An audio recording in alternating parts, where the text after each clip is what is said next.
Hello, I'm Sedef Dearing. I'm working as regional coordinator for South Asia and the Middle East in the International Center for Migration Policy Development, which is an international organization based in Vienna, Austria, but we work globally across different continents.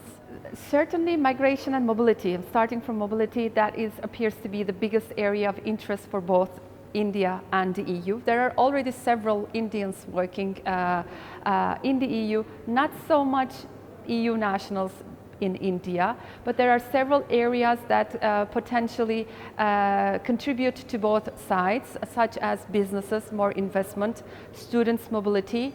So I would say we already also have a big diaspora, Indian diaspora in the EU. So working with diaspora, engaging them back in India in certain respects, also when it comes to investments and remittances, that would appear as the second area of interest for both sides, and which has a development impact, contribution to the economy.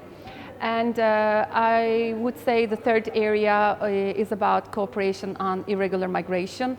There are certain ways of cooperation, such as enhancing border management, but also trafficking in human beings appears as an area of concern for both India and the EU, and that is an area that needs more consideration.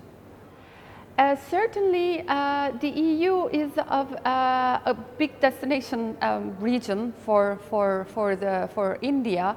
However, mostly for highly skilled labor force, but also for students. There is, however, more potential that can be tapped into. However, there are certain hurdles, as you said, such as, for example, maybe visa facilitation. On both sides, there could be more cooperation in terms of making it easier for people access the territories of each other, whether it's students, whether it's scientists, researchers, academics, or workers, especially high-skilled workers, but also maybe there can be possibility to look into other segments as well. When it comes to this mobility, certainly recognition of diplomas, qualifications, skills appears as a big hurdle, because it's not so straightforward that you can easily go and work somewhere else. And certainly there needs to be more done in this regard. And I would say in general, trust building and regular contact and interaction is necessary to have a better understanding.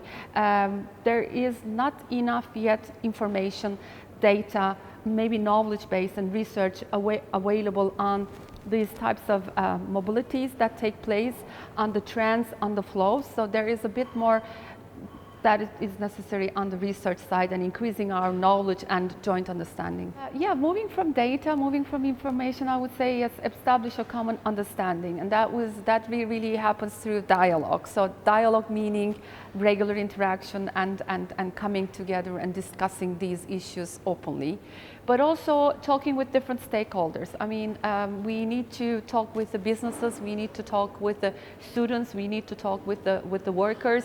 They all have a say. I mean, they're all the stakeholders involved in the process. I think we probably need to hear more into what they're saying. So when it comes to enabling this mobility, you know, we need to talk with the practitioners, and so the dialogue at the governmental level also needs to move into certain levels where other stakeholders and practitioners get involved. So I would see that as a necessary step.